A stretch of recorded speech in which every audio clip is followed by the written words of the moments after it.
Education Station, 1370 WOCA. Ocala.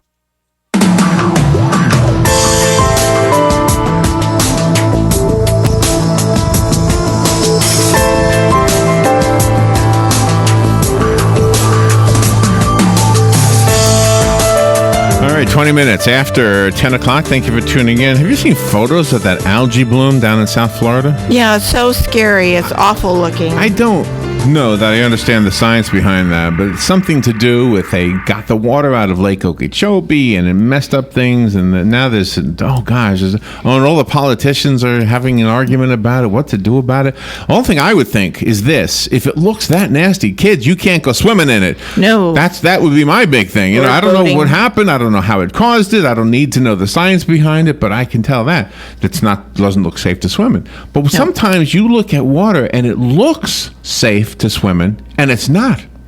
Right? With the algae, at least you can see there's something going on there, right? There's a project called Project TENDR, TENDR, and it's an acronym. It stands for Targeting Environmental Neurodevelopment Risks. Frederica P. Perera is on the phone. She's going to explain this to us. She's a professor of environmental health sciences, and she serves as the director of the Columbia Center for Children's Environmental Health. She is internationally recognized for pioneering the field of molecular epidemiology, utilizing biomarkers to understand links between environmental exposures and disease. And she wants to help us learn how to protect our children's brain development from toxic chemicals in everyday products and the air and the water as well. Dr. Frederica Perera, or Professor Perera, good morning, Frederica. How are you? Good morning. I'm very well, thank you. What an amazing contribution you're making to all of us, just with the little bit I know already. Well, thank you. I am one of the large group of scientists and medical experts and other experts in children's health and development who have joined together to publish this consensus statement. It's really an unprecedented first time. It's a call to action to reduce exposures to toxic chemicals that can harm the developing brain of children and can contribute to the high prevalence we see of neurodevelopmental disabilities, including learning problems, ADHD, and autism as well. So we see it all around us, and we live in, you're talking to a radio station in a rural community, but from what I understand, if you think you're safe, you're probably not completely safe. Like if I lived in a really dirty environment, I would know it. Just like with the algae bloom, you would know something is wrong, but sometimes it looks good but isn't, right? Well, these chemicals are found in everyday settings, and in our food, in air, in water, and also in consumer products and personal care products. And the problem has been that we have not been as aware as we should have of the proliferation of these chemicals. And research over the last 10 years has shown that as many as 200 different chemicals are being found routinely in the bodies of Americans. And these include chemicals in plastics, combustion pollutants from burning fossil fuel and other sources, and pesticides in food, and I could go on. Yeah. But the point is, these have been a silent kind of trespass, and now we know the extent of the pervasiveness of the problem. We also have seen over the last decade a much greater understanding of how very vulnerable the developing brain is to various toxic exposures, and how critical this window of susceptibility is, window of development is. And then there are many, many studies, such as we have been carrying out at the Columbia Center for Children's Environmental Health, that have shown links between various of these chemicals and exposure during the prenatal period and in childhood. And I mentioned chemicals and also metals like lead and mercury. Wow. And adverse outcomes in the children. And we know that these disabilities are very complex, and they involve genes as well as other stressors, socioeconomic factors, and so forth. Environmental exposures, toxic chemicals, and pollutants are by nature preventable. Well, I have heard that the genetically modified seeds and food items that the U.S. government is pushing for people to consume is now being deemed as hazardous to your health.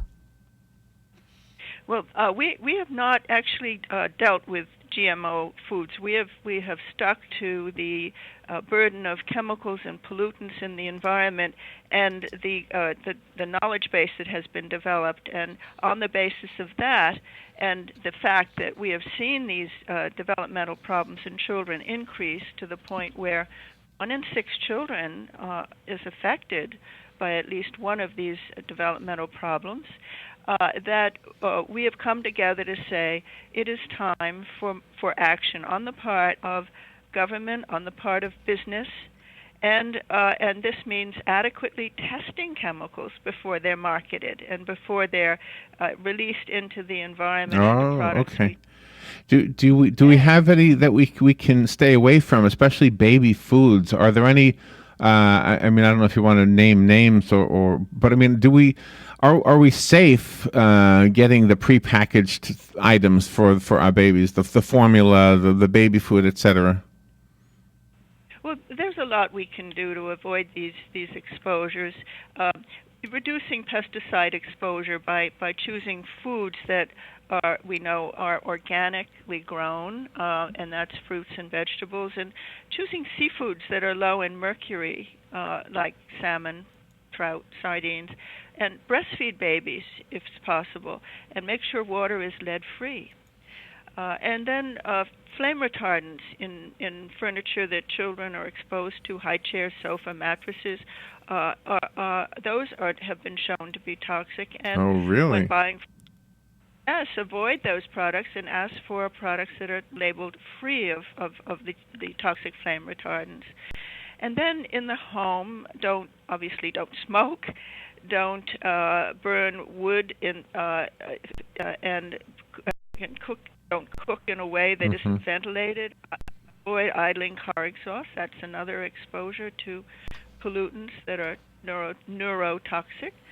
Avoid phthalates in flooring. You can use wood, bamboo, or cork. And avoid plastic toys and backpacks, lunch boxes. Really? Supplies. What about water in plastic bottles? Is that an issue?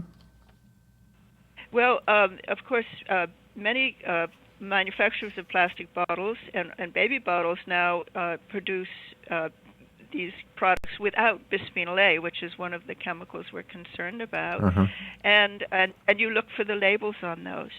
Also, a lot of personal care products contain phthalates. They're in the fragrances, and you can choose fragrance-free personal care products. And in your yard and on your pets, as well as in food, avoid pesticides. Use non-toxic alternatives for yard use or dealing with pet pests. And do screen your house for lead. And houses built before 1978 could contain. Frederica, you are doing a really great service for all of us by pointing these things out. The short interview on the radio gets the motor running, but we need to know more. So because we're almost out of time, is there a website we can go to that might give us the details of things we need to know? Yes, absolutely. You can go to Project TENDR, TENDR.com, and there's a lot more information there.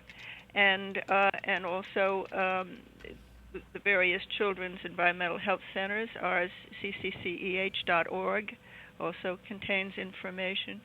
And thank you so much for your interest in this. Absolutely. And just to repeat, it's projecttender.com, but you do not put TENDER. Just drop that last D, TENDR. And the first thing you'll see is a lady who is pregnant. So I'm guessing the chemicals obviously can affect the unborn baby as well as the child that's already born. Yes, I should have made that point more strongly. That's what the data are showing, that they are present in the bodies of pregnant mothers, in the blood or other samples from newborns, from the cord blood that is otherwise thrown away and can be analyzed. So studies show that they are reaching babies before they're born. Frederica, thank you for being on the air. Thank you for what you're doing, and you're